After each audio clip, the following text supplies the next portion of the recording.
салом бинандагони азиз ва хуш омадед ба барномаи ахбори озодӣ ки бо таҳаввулоти Тоҷикистону ҷаҳоншуморо ошно мекунад. Имрӯз 2 октябр ин мавзӯъҳоро дар мадди назар дорем.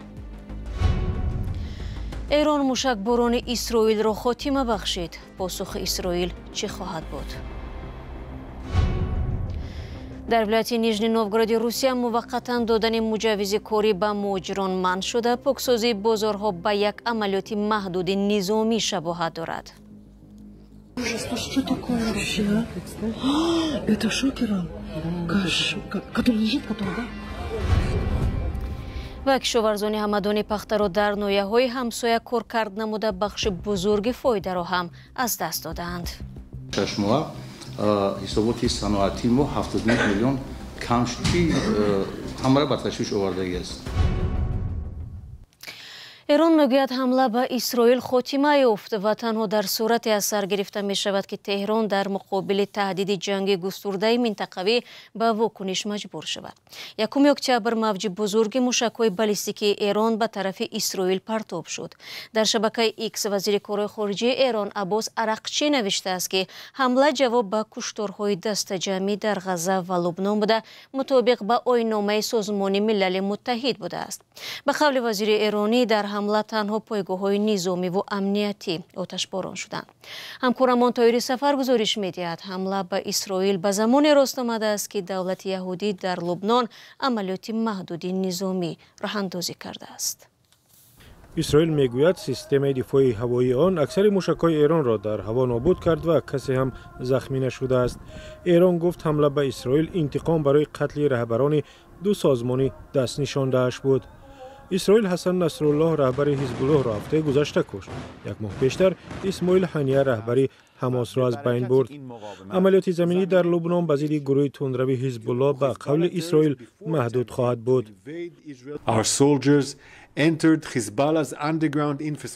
сарбозони мо ба зербунёдҳои зеризаминии ҳизбуллоҳ ворид шуданд ва аслиҳаи пинҳонкардаи онҳоро ёфта нобуд карданд, аз ҷумла аслиҳаи пешрафтаи сохти Эронро.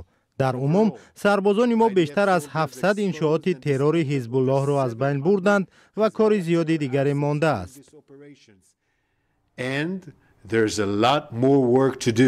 ҳизбуллоҳ бо партоби рокет ба шимол ва маркази Исроил посух дод. нерӯҳои исроилӣ аз мардуми ҷануби Лубнон хостанд барои амнияти хеш хонаҳояшонро тарк кунанд. ҷанги мо бо мардуми Лубнон нест, бо ҳизбуллоҳ аст. ин паёми возеҳ ба ҷомеаи байналмилалӣ аст. таҳлилгарони исроилӣ мегӯянд кишварашон бо маҳви Ҳасан Насруллоҳу дигар раҳбарони ҳизбуллоҳ дар чанд ҳафтаи гузашта ба ин гурӯҳи дастнишондаи Эрон зарбаи сахте зад. дастовардҳои амалиётие ки Исроил дошт хушбахтона бисёр зиёд аст ва ман фикр мекунам ки на танҳо нишондиҳандаи тавоноии Исроил, балки омодагии ҷиддии он барои амалиёт дар Лубнон аст. албатта ин як зарбаи ғофилгиронае барои эрониҳо ва бисёре аз дигарон буд. айни замон ба ақидаи дигарон ҳизбуллоҳ ҳамчунон як душмани қавӣ мемонад. ба назари ман масъала фақат аслиҳаву муҳимоти ҷангии ҳизбуллоҳ нест, балки қобилиятҳои мустаҳками ҳизбуллоҳ аст ки дар наздикӣ ва дар тӯли марзҳои шимолии Исроил дорад. исроил мегӯяд ният надорад барои дарозмуддат дар Лубнон бимонад, балки мехоҳад роҳро барои бозгашти 63 000 исроилӣ ҳамвор кунад ки тақрибан як сол пеш аз тарс хонаҳояшонро дар наздикии марзи Лубнон тарк карданд. рӯ меорем ба мавзӯъҳои дигар. тавре интизор мерафт дирӯз Думаи давлатӣ боз чанд қонуни маҳдудкунанда дар нисбати муҳоҷиронро қабул кард. бар асоси яке аз ин тағйирот, муҳоҷире ки бо шаҳрванди Русия издивоҷ кардааст, танҳо баъди 3 соли зиндагӣ барои дарёфти ВНЖ ва ё ҳаққи муваққатии зист ҳақ пайдо мекунад. қаблан ин муҳлат 1 солро дар бар мегирифт. вале фаротар аз ин, дар баъзи гӯшаҳои Русия ҳамзамон бо баргузории рейдҳои ваҳшатнок додани патентро ба муҳоҷирон манъ карданд. тафсилот дар гузориши Хиромон Бақозода. дар вилояти Нижегородскии Русия додани патент ба муҳоҷирон қатъ шудааст. шурӯъ аз 1 октябри имсол дар ин вилоят муҳоҷирон аз кишварҳое ки бо Русия низоми раводид надоранд наметавонанд иҷозати корӣ бигиранд. ин тасмим бар асоси фармони Вазорати корҳои дохилии Русия аз 23 сентябр. گرفته شده است. کاربران رادیوی آزادی نیز تصدیق میکنند که هنگام مراجعت برای گرفتن پتنت با آنها دستور معاون اول وزیر کارهای داخلی روسیه الکساندر گاراوی داده شده است که در آن گفته می شود دادن پتنت به مهاجران از 1 اکتبر سال 2024 تا 1 مارس سال 2025 بازداشته شود. با گفته مصاحبان ما چنین محدودیت‌ها در شهرهای ورونیش و ولکی نوگراد نیز جاری شده است. هنوز در ماه مارت امسال ولی نیژنی نوگراد دادن پتنت به مهاجران برای کار در تاکسی را منع کرده بود. ماه اوگوست فهرست محدودیت‌ها وسیع گردیده، فعالیت شهروندان خارجی در بخش‌های دیگر از جمله سودا نیز محدود کرده شد. کاربران رادیوی آزادی میگویند که در این منطقه شمار مهاجران تاجیک کم نیست و چنین محدودیت‌ها به کار و زندگی آنها تأثیر جدی می‌رساند. همزمان ریت‌ها برای جستجوی مهاجران غیر قانونی در ولایت نیژنی نوگراد افزایش یافته است. در یکی از چنین ریت‌ها که آخر هفته گذشته در بازار این ولایت صورت گرفت و نوارش از جانب مهاجران به رادیوی آزادی فرستاده شد، دیده می شود که نظامیان از الکتروشوکر استفاده بردند. Это ужас, что такое вообще? Это шокером, который лежит, который, да? تفتیش مهاجران در بازارها، ساختمانها و شرکت‌های خدمت‌رسانی در دیگر شهر و ناحیه‌های روسیه نیز ادامه دارد. مثلا در رید در انبار ازان در ناحیه رامنسکی ولایت مسکو 10 مهاجر را در توقفگاه سفارستند. در این رید نیروهای امنیتی را نمایندگان حرکت‌های ملت‌گرایانه روس همراهی می‌کردند. چنین ریدها در مسکو در میدان ساختمان مجمع استقامتی اسکاندیناویا و در شهر رستوفی لبی دون نیز صورت گرفتند که آنجا صدها مهاجر تفتیش شدند. وزارت کارهای داخلی روسیه با پخش یک اطلاعیه گفت در میان شهروندان خارجی که در یکی از ساختمان‌های محلی کار می‌کردند بیش از 60 نفر ویران کنندگان قانون معین کرده شدند. صدها مهاجر تاجیک در ماه‌های اخیر از تحقیر و آزار و اذیت مقامات در روسیه شکایت می‌کنند. تفتیش‌ها پس از حمله تروریستی به کراکوسیتی هال در ماه مارس افزایش یافت. از اول سال هزاران تاجیکستانی به روسیه راه نیافتند و هزاران نفر دیگر از این کشور اخراج شدند. سلام، اگر خط و خبر می‌خواهید ما داریم. نوید بامدادی، سرخط خبرها، اخبار تاجیکستان و جهان، گزارش‌ها و تحلیل‌ها. چی می‌گذرد و چرا؟ دانستن فهمیدن است. زمینه یا اپ ما را بگیرید. بله، خبر گزارش را از رادیوی آزادی تماشا کنید. اخیراً با اشاره به صفت پست کارکرد پخته در مؤسسه‌های ناحیه همدانی ولایت ختلان، کشاورزان حاصل خود را در نواحی همسایه کارکرد کردند. در نتیجه ناحیه همدانی 10 میلیون سومانی ضرر دید.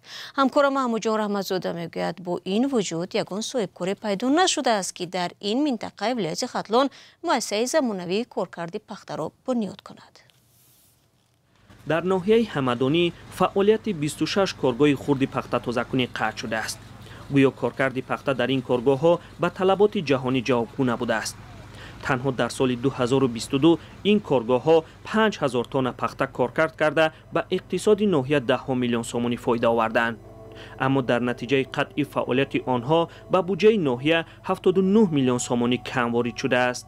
وقتی کارکرد میکنن با 1000 تن پخته همی 12 میلیون راست میاد، یعنی که حسابات همی 12 میلیون با امور در 1000 تن داخل میشد. به سببی که در سال 2023 فعالیت نکردن، یعنی فعالیتشون قطع کرده شد، حسابات دادن نتونستن، پخته قبول کردن نتونستن. برای همین یک بار در 6 ماه حسابات صنعتی ما 79 میلیون کم شد که همه را به تشویش آوردگی است. کارگاه‌های خرد پخته تازه‌کنی در همدانی از سال 2014 فعالیت دارند.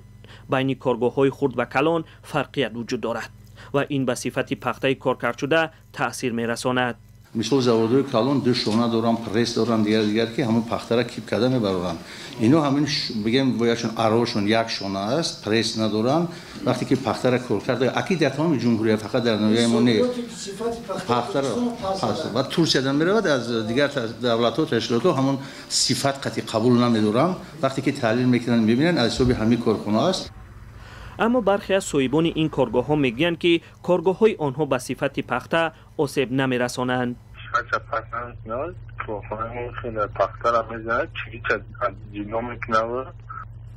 امی پخته پیش ما مقصد میاد ما کار میکنیم همکاری میکنیم و پخته ترشداری سعودو میکنیم و فرق. ناحیه همدانی یک ناحیه اگراری بوده، ساکنانش به کشت و کار مشغولند. در اکثر زمین‌های آبی آن دهقانان پخته میکنند. اما در این ناحیه یگان کارخانه بزرگ پخته تازه‌کنی وجود ندارد. یگانه کارخانه بزرگ پخته تازه‌کنی که از زمان شوروی باقی مانده است خصوصی شده است، ولی حالا کار نمی‌کند و صاحبانش آن را به فروش گذاشتند. دهقانان پخته خام خود را به کارخانه‌های پخته تازه‌کنی فرخار می‌فرستند. رئیس ناحیه گفت که تاکنون یگان صاحبکار به ساختن کارخانه پخته میل نکرده است. حالا قیمت پخته کارکرد شده در بازار وابسته به نوع از 16 تا 18 سومانی ارزش دارد. از سر زمین پخته چیده دهقانان را از 6 سومانی و 50 تا 7 سومانی و 20 درم خریداری میکنند. نرخی که بسیار وقت دهقانان میگویند از آن بیشتر صاحبکاران فایده میبرند. برنامه را ادامه میدیم. در هندوستان برای جلب جهانگردان خارجی و بالا بردن درآمد بودجه از حساب توریسم قصر سیاره را به حرکت درآوردند که در یک هفته بهترین مکانهای ایالت راجستان را نشان میدهد. گزارش خبرگزاری ریترز را همکارم کامرسی اتام تقدیمتون میکند. قصر سیار یا قطار با حشمت توریستی به ایستگاه نزدیک می شود. سیاحت جالب و دیدنی در پیش است. اولین مسافران روز 25 سپتامبر در ایستگاه راه آهن مورد استقبال گرم قرار گرفتند. انتظاری آنها از این سفر زیاد است چون در 8 روز و 7 شب از جایپور، اودایپور به هراتپور تا شهر و منطقه های دیگر باید جایهای بهترین دیدنی ایالت راجستان هند را ببینند.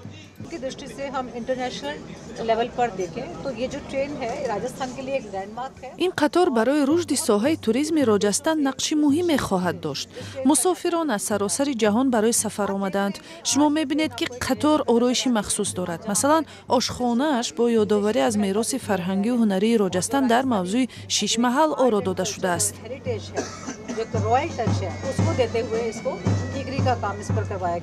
خودی قطار هرچند نو نیست ولی تشکیل سیاحت توریستان یک تشبوس نو است و این مهمانخانه سیار از ماه سپتامبر تا اپریل هر سال خدمت خواهد کرد. قطار 14 وگان و 41 اتاق جداگانه دارد و در یک وقت 80 مسافر را جای داده می تواند. هر اتاق با شیوه خاص شاهانه فرهنگ هندی آرا داده شده است و بعضی از اتاقها نام قصرهای معروف راجستان را گرفتند. نرخ سیاحت یک هفته‌ای یک مسافر از 830 تا 3894 دلار تعیین شده است. من از سیاحت در این قصر سیار امید زیاد دارم. برایم تماشای آرایشی داخل قطار بسیار جالب است. امیدوارم سفر بسیار خوبی داشته باشیم. مسافران برابر با تماشای منظره‌های پشت شیشه از اتاق‌های خوابی با شکوه و طربخانه‌های مجهز استفاده می‌کنند. و خبر دیگر هم داریم. شرافالدین گدویف رهبر جنبش اصلاحات و رشد تاجیکستان قرارگاهش در امستردام خواستار گفتگو و مذاکرات با حکومت امام علی رحمان از طریق سازمان همکاری اروپا شد. گدویف 1 اکتبر در نشستی ارزیابی‌های حقوق انسانی این سازمان گفت تاجیکستان گرفتار بحران عمیق سیاسی، حقوقی و گومانیتاری می باشد. مقامات تاجیکستان در این نشست حضور نداشتند که به تنقیدها پاسخ بدهند. شرافالدین گدویف در نشستی سالانه سازمان امنیت و همکاری در اروپا از سرکوب مخالفان سیاسی، جامعه شهروندی و رسانه‌های مستقل در داخل تاجیکستان نگرانی کرد. نشست امسال 30 سپتامبر آغاز شده تا 11 اکتبر دوام می‌کند. دوستان عزیز 15 دقیقه که در اختیار داشتیم به پایان رسید. تشکر که تا پایان برنامه ما را تماشا کردید. البته خبر از این بیشتر چون همیشه در وبسایت azadi.org و صفحه های رادیو آزادی در فیسبوک، اینستاگرام، ایکس و تلگرام، تیک تاک و یوتیوب دسترس است. تا دیدار نوبتی خود را ایجاد کنید. وقت و نگهبانی هر یک شما از آن باشد.